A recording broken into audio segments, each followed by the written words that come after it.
Welcome back. All right, 12 games tonight, and it was a lot. I'm not going to lie, it was a lot. Did my best, and I got the 3 stars on the board for each game tonight. So, hey, might as well throw that up there. So, I'm not planning on doing that every night because I usually say, oh, why doesn't he do that every night? Just on the nights where it's really busy, I have a hard time getting notes in, and the app now is showing the 3 stars like it used to, so they got that part fixed. Anyways, we're going to start off talking about Seattle and Boston. Boston's homestand is not going well. Saw a post today on the channel about, well, their schedule's gotten tougher and they've come back to earth. Actually, I don't think Boston's schedule's gotten tougher. They're just not playing very well.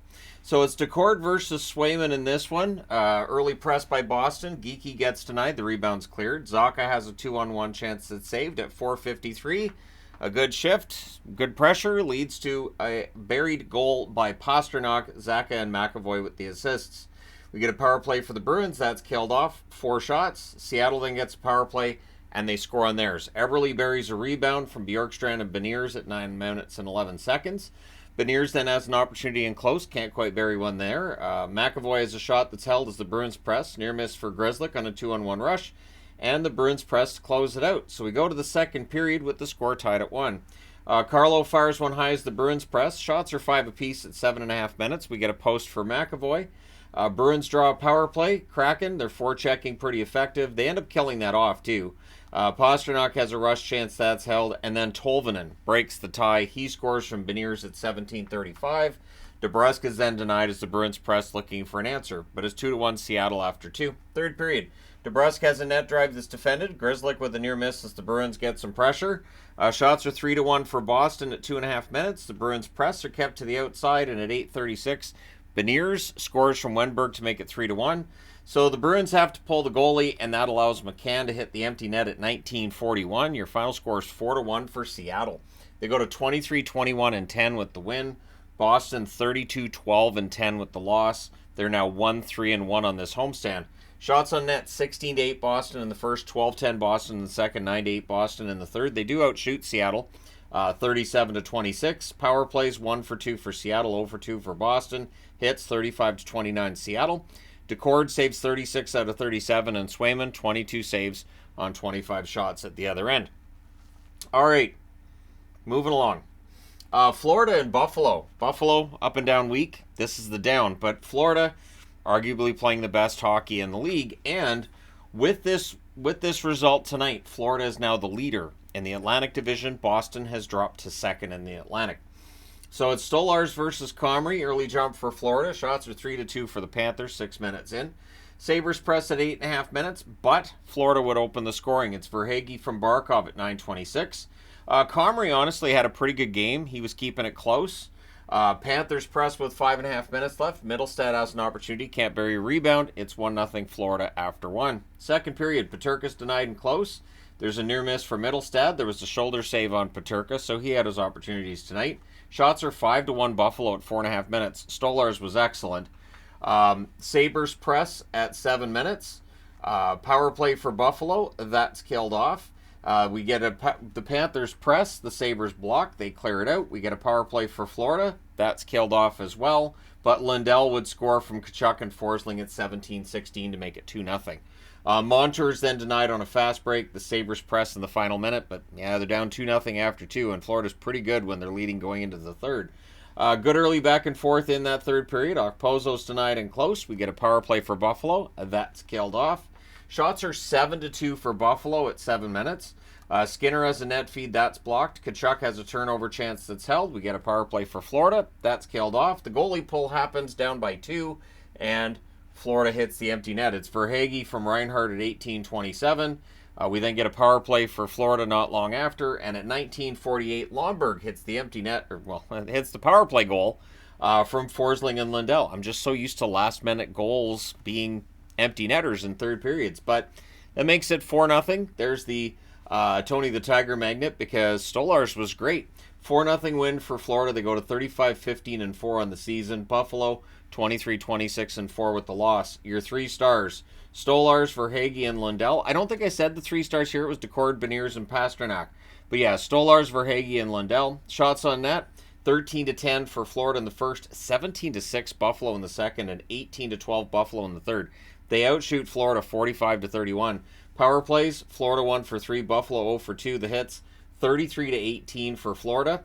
Stolarz saves all 45 shots, and Comrie saved 27 out of 30. So Buffalo, this is sort of reminiscent of the Dallas game. Lots of opportunities, just not getting goals, not getting those breaks that they were getting last year that got them close to the playoffs, not quite there. All right, next up, LA and New Jersey. I've been looking to wear a Kings jersey in a review for a while. They just haven't been winning games. So that's the honest truth. Because I'd only worn LA once in a review, and they're the only team that only had a 1 next to their name on my spreadsheet. So it's Riddick versus Dawes. Shots are 3-2 for the Kings at 3 minutes. Fiala has a net drive. That's defended. Teams trade turnovers. The Devils press with 8.5 minutes left. Nico Dawes is the reason this game's staying scoreless at this point. Moore's robbed in close. It's cleared out. 1:59 left. The Panthers get a power play. That's killed off. Panthers, the Kings get a power play. That's killed off. It's scoreless after 1. Don't be surprised if I mix up all these games because there was 11 on at the same time for a while and kind of fried my brain a bit. So second period, Smith fires 1 wide as the Devils press. We get a power play for the Kings. That's killed off. The Devils get a power play. Luke Hughes fires 1 wide, and then Kopitar buries a rebound on a shorthanded rush. He gets the shorthanded goal from Kempe at 8:07. Kings then finish the kill. Devils go back to the power play. They score on this one. It's Toffoli from Bratt and Jack Hughes at 12:58. Devils press for another. We get 2 minutes of 4-on-4 with 1:09 left. The Devils get a power play. So it's tied 1-1 after 2. And we're going to the third where the Kings finish the kill to start things off. Lazar is a sharp angle shot. That's held. The Devils press at 3 minutes. We get a power play for New Jersey.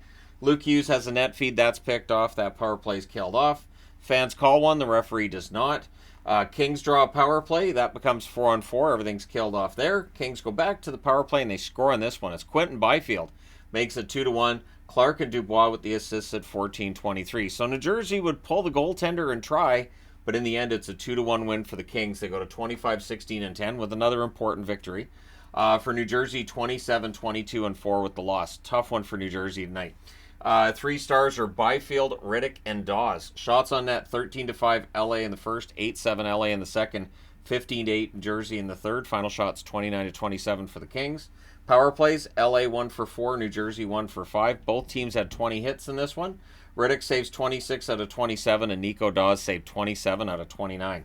So, I mean, for the Kings, they get the win. And this was a lower scoring side of things, which the game next to it was not. Montreal and the Rangers. What in the... Anyways, this game threw me off because there were just so many goals happening so fast. And then there was the Dallas game as well. We'll get to that one on board number 3. So I'm running back and forth between boards 1 and 3 and telling the TV, get these teams to stop scoring. They wouldn't listen. So the first period was a lie. Montembeault versus Quick. The Rangers have a 2-on-1 that misfires. We get a power play for New York. That's killed off. Shots are 2-1 Montreal at 7 minutes. Rangers forecheck leads to some pressure. The Habs then press at the half. Wheeler gets hurt. Looked like it was his right leg. He wasn't putting any weight on it. Hopefully he's okay. Habs press with 6 minutes left. At 14:28, they get the lead. Evans buries one in close. Anderson and Pearson with the assists. So Jake Evans, the hard work paying off. He's got goals in back-to-back games. Habs have a 3-on-1 that's defended. Evans then has a net feed that's held. Trocheck has a rush chance that's saved, but yeah, it's 1-0 Montreal after 1. Second period. Pearson's denied close. Things get pushed in a hold by Quick. The shots are 3-0 Montreal at 5 minutes. Montreal's in control. Pearson has a rush chance that's saved, and then the floodgates open. First, it's Kreider with a one-timer from the slot. Zibanejad and Trouba with the assist at 11:07. Then Cooley adds one at 12:27 from Lindgren and Fox. Becomes 4-on-4, and then we have a power play for the Habs. During the power play, it's a shorthanded goal for the Rangers. Zibanejad from Fox and Panarin at 14:41. It becomes 4-on-4, then it becomes a Rangers power play, and the Rangers score during their power play. It's Kreider from Panarin and Fox at 15:19. So Adam Fox with 3 helpers on 3 goals in a row there. A natural help trick? I don't think there's no such thing as 3 assists and you get something. A shoe trick? I don't know. We could throw hats on the ice. What could we throw on the ice for when a guy gets 3 assists? Anyways, getting beside myself here. 15-19, Kreider with that one to make it 4-1. And just absolute shocker. Now, Montreal does answer. At 16:30, it's Slafkovsky staying red hot. He gets the goal from Caulfield. 2:08 left. The Habs get a power play. That ends up becoming 16 seconds of 4-on-4. So, It's 4-2 in favor of the Rangers after 2. Third period, first off, everything gets killed off, and then at 4:23, Lafreniere, who's needed a goal, he gets one from Trocheck and Panarin. The shots are 2-1 for the Rangers at 5 minutes. We get a power play from Montreal, and they score on it. It is Caulfield from Matheson and Suzuki at 6:53, and the Rangers answer. It's Kreider with his hat trick goal. He scores this one from Zibanejad and Vesey at 7:59. He taps it in. It's a 2-on-1 rush, and as I said, hat trick.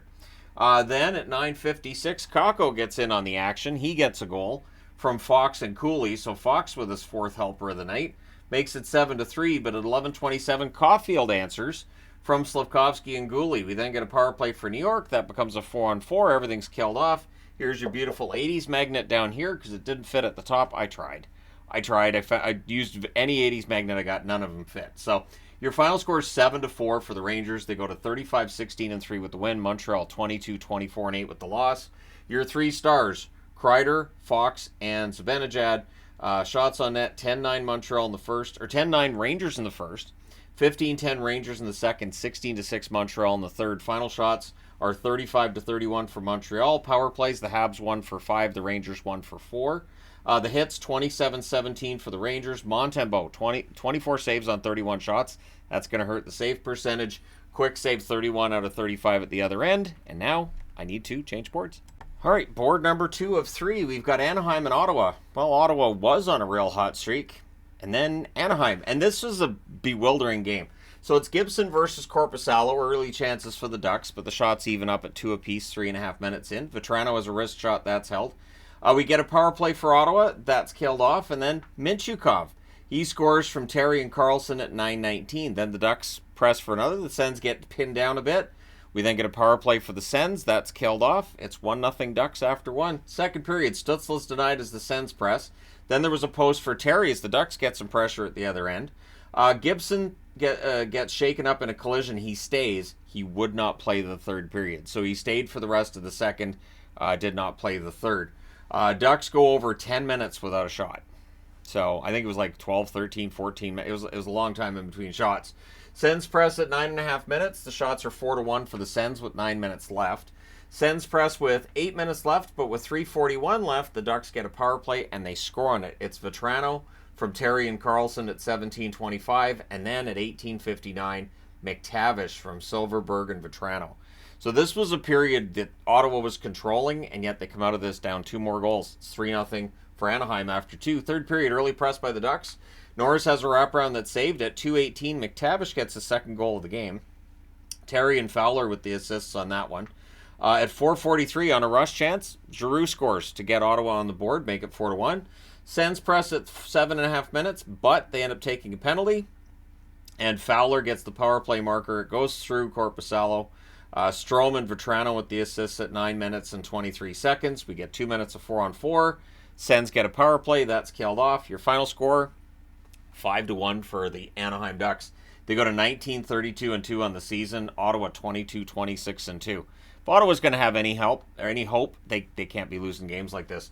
Your 3 stars in this one, McTavish, Vetrano, and Fowler. The shots on net, 8-7 Ottawa in the first, 7-4 Ottawa in the second, 19-9 Ottawa in the third. They outshot Anaheim 34-20. Power plays, Anaheim 2 for 2, Ottawa 0 for 4. The hits, 29-28 for Ottawa. Dostal saved 18 out of 19 when he came in relief of Gibson, who saved all 15 shots. The team saying he had an upper body injury, so he couldn't play the third period. Korpisalo, 15 saves on 20 shots at the other end. Ottawa, definitely going to be sellers at the deadline. Clearly and truly should be sellers at the deadline. All right, Colorado and Tampa. Colorado is not enjoying their road trip. I'm going to go out on a limb and say that they're not really enjoying this road trip very much. So it's Annunen versus Vasilevsky. Bolts press. Hagel has a shot that's held. We get a power play for Tampa. Hagel has a chance that's held as that comes to an end. They did the welcome back video for Ross Colton. Shots are 9-4 Tampa with 9 minutes left. We get a power play for the Abs. That's killed off. And then Byram opens the scoring for Colorado. Rantanen and McKinnon with the assist at 15:07. And he tips that one in from in close. Bolts press. The Abs block and clear. The Abs press with 3.5 minutes left. But Tampa Bay ties it. It's Braden Point. Kucherov and Hedman with the assists at 17:16. And it's just a bouncer. Bounces to Point. and he buries it. Bolts press for the lead, and they get it at 18:25. Kucherov buries one from the side of the net. Perbix and Cirelli with the assists. Kucherov and McKinnon knew exactly who was on the other team and where they are in the Ross race, and it was fun to watch. Second period, early power play for the Bolts. That's killed off. Colton has a net feed that gets picked off. Shots are 5-4 Colorado at 8.5 minutes. Bolts press with 8.5 minutes left, and Byram ties the game. He gets the second goal of the game. Colton and Lehkonen with the assists at 15:03. We then get a power play for the Abs. There's a shorthanded Glendenning chance that gets held. That power play is killed off. So after 2 periods, it's 2-2. And then the scoring shows up in the third. Power play for Colorado, that's killed off, or almost was killed off. Lehkonen ends up getting a power play marker at 3:40 from McKinnon and Drouin. That's what happens when I put up killed before it's actually killed while I'm flipping through channels. That does tend to happen. Where I'm like, there's not enough time left, and I flip off. Don't do that. But 19 seconds later, Tampa Bay gets it back and ties the game. Stamkos, great pass, buried on a rush. Kucherov and Hedman with the assists. Abs press at 6 minutes. The shots are 6-3 for the Bolts at 6.5 minutes, and they would score at 8:11. It is Kucherov from point and Stamkos. So now for Tampa, they're ahead, and how far are they going to get ahead? Well, Parise gets denied on a rush as the Abs look to answer. The goalie gets pulled, and at 19:28, Cirelli hits the empty net from Hagel and Chernak. They keep the goalie out because why not? And Perbix hits the empty net from Lilleberg and Asimont. So in the end, your score is 6-3 for Tampa. They go to 30-20-5 with the win. Colorado 33-18-4 with the loss. Shots on net, 15-11 Tampa in the first, 11-8 Colorado in the second, 16-9 Tampa in the third. Final shots 39-31 for Tampa. Power plays, Colorado 1 for 3, Tampa Bay 0 for 2. The hits 26-23 Tampa. Annunen saves 33 out of 37. Vasilevsky 28 saves on 31 shots at the other end. So for Colorado, this road trip's been tough. I think they're looking forward to getting off this road trip as soon as possible. All right, next up, the Philadelphia Flyers and the Toronto Maple Leafs. Boy, was this one entertaining. It's Ersson versus Samsonov. The shots are 2-1 for the Flyers at 3.5 minutes. The Flyers press at 5 minutes. We get a power play for Toronto. The thing is, Flyers, very good shorthanded, and they're good here. Sanheim gets the shorthanded marker from Lawton and Konechny at 7:42, and then, most importantly, the Flyers finish the kill. Pressed by the Flyers at 9.5 minutes. Konechny gets denied. Samsonov holds. It's 1-0 Philadelphia after 1. Second period, 2 minutes of 4-on-4 to start. Flyers press. They're kept to the outside. Domi to Tavares. Near miss there. We get a power play for Philly. Does it suck? Yes. And then Matthews scores from Marner at 11:06. Beautiful stretch pass by Marner to set that up. Matthews about to have himself a period here. The Leafs press for the lead. We get a power play for Toronto, and they score on it. Matthews gets his second goal of the period. Marner and Nylander with the assist at 14:20. And then why not get a natural hat trick, says Austin Matthews, and he does. Liljegren with the assist at 18:55. So after 2 periods of play, it is Matthews 3, Philadelphia 1. Third period, Nylander has a net feed that's blocked. The Flyers press at 3.5 minutes. There's a near miss for Matthews as he's looking for his 4th of the game, and it's cleared out. Power play for Toronto, that's killed off. Pretty chippy third period. There was some fights. There was some unhappiness and unpleasantness. So, Leafs press at 8.5 minutes. Philadelphia gets a power play. Does it suck? Yep. And then Hathaway scores not long after at 14:14. Sealer and Paling with the assists. We get a power play for Philly. Does it suck? No. The first one in, they had 8 in the last game they didn't score. Well, they scored on 1 of their 3 tonight. And it's Konechny from Tippett and Farabee at 15:15. This game's tied at 3. We're going to overtime. Flyers 4-4 in overtime. The Leafs 5-7 in overtime coming into this.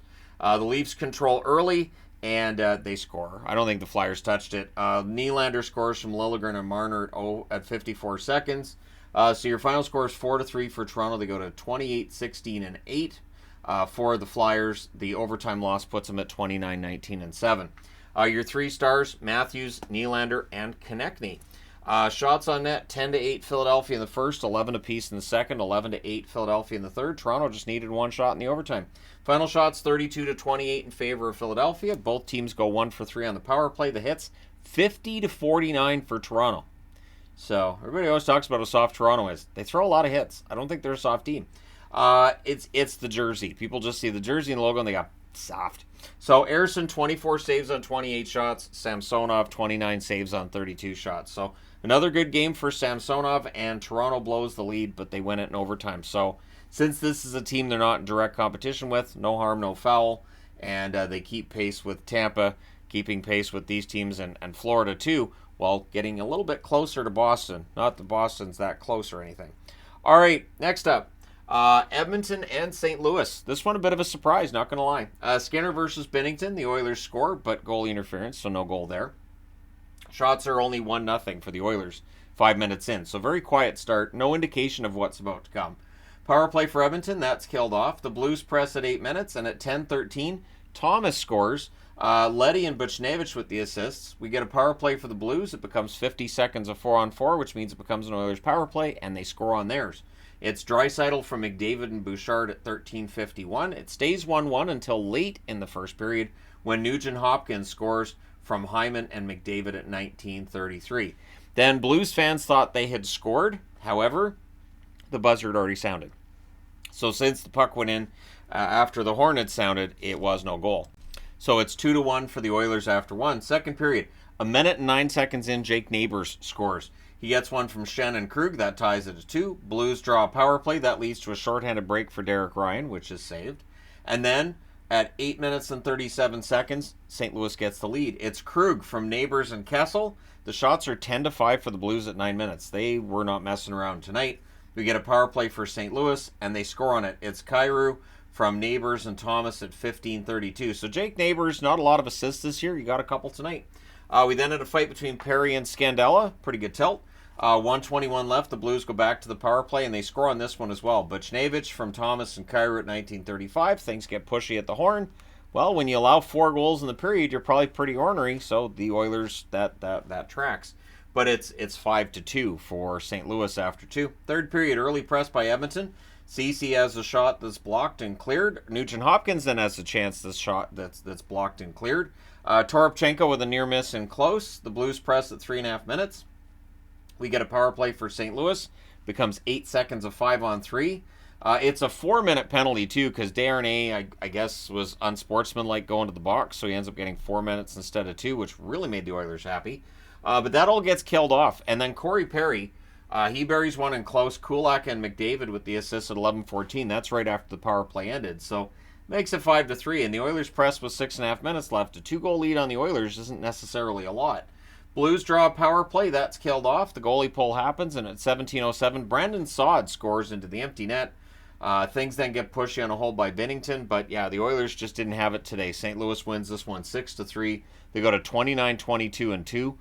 For the Oilers, 31-18-1 with the loss. Your 3 stars are Thomas, Neighbours, and Binnington. Your shots on net are 14-8 Edmonton in the first, 15-14 St. Louis in the second, 10-7 Edmonton in the third. Final shots 38-30 for the Oilers. Power plays, Edmonton 1 for 3, St. Louis 2 for 8. So, I mean, you've got the 4 minutes there, and you got the 5-on-3, and yeah, there's a lot of power plays. Hits 13-11 for St. Louis. Skinner saved 24-29. That'll hurt the save percentage. Binnington 35 saves on 38 shots. That'll help the save percentage. That being said, I need to change boards again. All right, final board, I promise. So Dallas played tonight. Nashville didn't seem to get the memo of when the start time was. So it's Ottinger versus Saros. Steele scores at 35 seconds, buries a glove side on a rush, and here we go. Shots are 3-0 Dallas at 3 minutes, and at 4:27, Duchesne scores from Marchment. Shots are 7-0 Dallas at 7 minutes. They were actually 10-0 Dallas at 10 minutes as well. I just got tired of writing it down. I figured 2 people wouldn't want to hear like me going through every minute, but it was interesting because at 12:31, Craig Smith scores from Steele and Suter. It's 3-0 for Dallas, and then at 15:53, Johnston scores from Delandry and Harley. It's 4-0 Dallas after 1. So second period, better start for Nashville. The shots are 5-0 for the Preds, 2.5 minutes in, but at 4 minutes and 40 seconds, Heiskanen makes it 5-0. He scores from Johnston and Delandria. Stars press for another, but Cole Smith would answer. He gets Nashville on the board. He scores from McCarron and Carrier at 9:50. We then get a power play for Dallas. They score on it. It is Sagan from Marchment at 10:51. But 30 seconds later, Novak scores from Nyquist. So Nashville trying to keep up, but at 1947, we get a goal by Duchesne, Sagan, and Suter with the assist. So Duchesne remembering that the team bought him out last season, and apparently not all that happy with that decision, or just letting him know, hey, you guys let me go. But yeah, it's a lot of goals to 2 after 2, 7-2. Third period, the shots are 1 apiece at 3 minutes. At 3:50, DeLandria scores from Robertson and Suter. We then get a power play for Nashville. That's killed off. The Stars get a power play. It's a 4-minute power play. During the second 2 minutes of that 4-minute power play at 8 minutes and 50 seconds, Johnston scores from Sagan. So Johnston with a couple of goals tonight. And yeah, it's 9-2. Stars press with 3.5 minutes left. Gurianov had a net drive chance that's held for Nashville. But your final score is 9-2. For Dallas, 34, 14, and 6. Yeah, that's the kind of hockey I wanted to see from Dallas. Yep. For Nashville, 27, 25, and 2 with the loss. Nashville's fading all of a sudden, right? You get a big win for St. Louis tonight. Nashville loses. 3 stars are Duchesne, Johnston, and Delandria. Shots on net, 18-1 Dallas in the first. Yeah, you read that right. 18-1. Shots in the second, 21-15 Nashville, and then 8-7 Dallas in the third. Final shots, 41-29 for the Stars. Power plays, Dallas 2 for 3, Nashville 0 for 2. The hits, 30-13 for Nashville. Ottinger did not play the third period. I cannot find any reference to an injury. I think they took him out because they were ahead by a bunch, and so rest him. But yeah, Ottinger saves 20 out of 22, and then Wedgwood saved all 7 shots in relief. Saros saves 14 out of 18. He gets replaced to start the second by Lankinen, who didn't fare much better. 18 saves on 23 shots. So it wasn't the goaltending for Nashville tonight. They just, every time Dallas had a really good opportunity, it just seemed to go in the net. I don't think the defense played great for Nashville tonight. So let me know your thoughts. All right, next up, Pittsburgh and Chicago. So this was obviously a night where there's 10, 11, 12 games on. This game did not get as much attention from me because both of these teams are significantly short of the playoffs right now. Pittsburgh started the night 7 points out. So Nedeljkovic versus Soderblom in this one. 13 seconds is all it takes. Sidney Crosby. He scores from Pettersson and Raquel, and you got to think that he looks across the ice and goes, that's Bedard. Can't wait to light him up. Shots are 3-1 for Chicago at 3 minutes. Donato has a shot that's held. Ruedel blocks as the Hawks press. And then at 12:40, Riley Smith scores one from O'Connor with 56 seconds left. The Pens get a power play. So they're up 2-0 after one. They've got a chance to really put their foot on this. But in the second period, the Hawks finished the kill. 5 minutes into the period, Pittsburgh had the only shot. So there was not a lot going on. But at 8:22, Kurashev scores. Bedard and Foligno with the assists. So Connor Bedard back in the lineup. He gets an assist tonight. He's back. Things get punchy with 9:16 left. The funny part about this was the referee yelling, stop, stop, stop, stop. Well, I guess it's better than blowing the whistle 50 million times. I've never been quite sure who on the 50th whistle blow goes, oh, I didn't notice the whistle the first 49 times. Anyways, there's a press by Pittsburgh with 7.5 minutes left. We get a power play for Chicago. Tyler Johnson has a one-timer that's held. That power play's killed off. The Hawks press after it's done, looking to tie it, but it's 2-1 Pittsburgh after 2. Third period, early jump for Chicago. In fact, 4 minutes in, they had the only 2 shots of the period, but Crosby again. He scores from Raquel and Pettersson at 5:51 to make it 3-1. Bedard to Kurashev gets picked off. Bedard, a lot of chances for him tonight. Not quite going in the net as of yet. The Hawks press with 9 minutes left. White nearly adds one for the Penguins. Foligno has a shot that's held. The Hawks press with 5.5 minutes left. Penguins get some pressure of their own with 4 minutes left. Graves fires one wide. Crosby's denied after that. Eller has a chance that's held with 1:20 left. The Hawks get a power play, so pull the goalie and make it 6-on-4. That means Rust hits the empty net. It's also a shorthanded goal. Letang with the assist at 19:10. Pittsburgh wins this one 4-1. They go to 24, 20, and 7. With the loss, Chicago 14, 37, and 3. It feels like they're really settling into being the worst team in the league, and they're good with it. 3 stars in this one. Crosby, Raquel, and Kurashev. Shots on net, 12-10 Pittsburgh in the first, 9-7 Chicago in the second, 9-8 Chicago in the third. Final shots 28-27 for the Hawks. Power plays, Pittsburgh 0 for 1, Chicago 0 for 2. The hits 14-8 for Chicago. Nedeljkovic saves 27 out of 28. Soderblom saves 23 out of 26 at the other end. So I didn't write down whether or not Pittsburgh's power play sucked, but yeah, they only had one tonight, so not a big deal. And they won. All right, next up. San Jose and Calgary, also known as the WTF game of the day. This shouldn't be happening. Calgary, I understand they're coming home after a road trip. There's a lot of talk about them being exhausted, but you should beat the Sharks when you come home. So it's Blackwood versus Wolf. Shots are 3-0 San Jose at 2.5 minutes, but Calgary would score first. At 4:19, it's Kadri from Pospisil. We then get a power play for Calgary. That's killed off. With 3:03 left, the Flames get a power play. That's killed off as well. Dewar has a rush chance. That's defended. The Flames press to close it out. Things get pushy at the horn. It's 1-0 Calgary after one. It looks like, all right, this is going to be one of those games. It's going to be low scoring. San Jose probably comes up short, and Calgary with the win. But second period, things really change. Zetterlund has a wrister that's held. Vlasic fires one wide as the Sharks press. We get a power play for Calgary. That's killed off. Good forechecking by the Flames, but on a turnover, San Jose scores to tie it. Granlund from Zadina at 4:52. Kadri's denied. Blackwood holds there. The Flames press at 7 minutes. But at 7:50, Justin Bailey scores. He gets one from Zadina. Suddenly, the Sharks are ahead 2-1. We get a power play for Calgary. That becomes 4-on-4. Everything's killed off there. The shots are 8-6 San Jose with 7 minutes left. Sharks score according to a review. So initially it wasn't called a goal, but they reviewed it, and yep, it's a goal. Cunnin with that power play marker. Eklund and Burrows with the assists at 7 minutes and 30 seconds. Barely crossed, but yeah, it's in. Ruda gets shaken up in a tangle with Dewar. Sharks go back to the power play. Eklund has a one-time this block. That power play's killed off. Flames press in the final minute, and they would score. Backlund scores from Tanev and Hanifin at 19:40, and since they're in close to the net, you celebrate with punching. That's how it works. There's a goalie interference challenge. I thought it was maybe 50-50 on that, but nope, doesn't come off the board, so the Flames with a power play. So that rolls over into the third period. Huberdeau fires one wide. It's cleared out. San Jose kills that off. They don't allow a shot. Power play for San Jose after that. That's killed off. But then at 4:38, it's Zadina from Sturm and Bailey. He tips one in. And then at 5:15, it's Zadina again. Buries one top corner.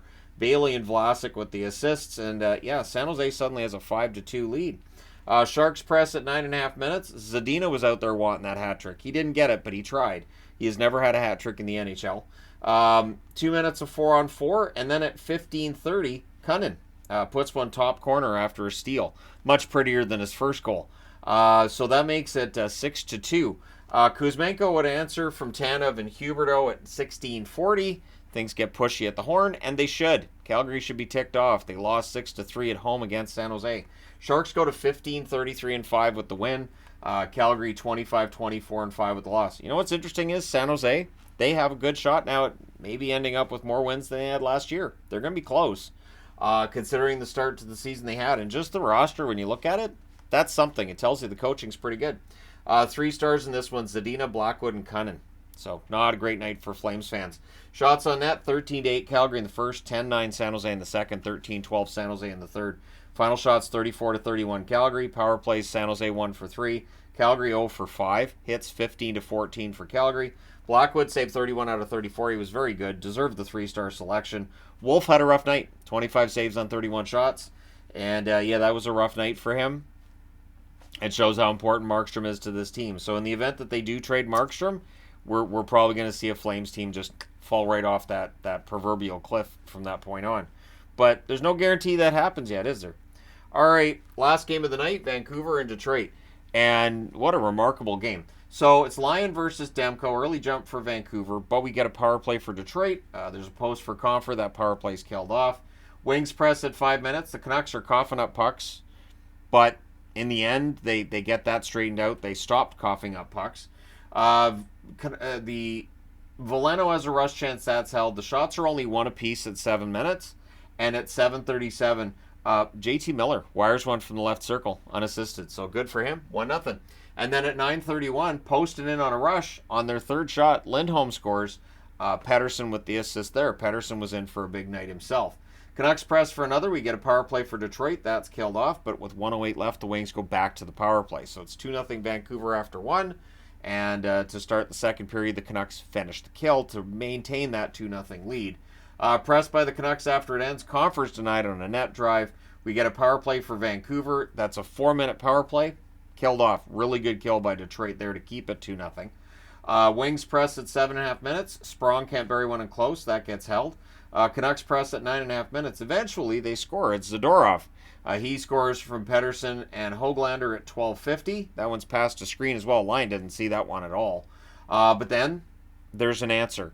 Confer scores from Kane and Fisher at 14:25, and then the Wings press for another. They had some opportunities.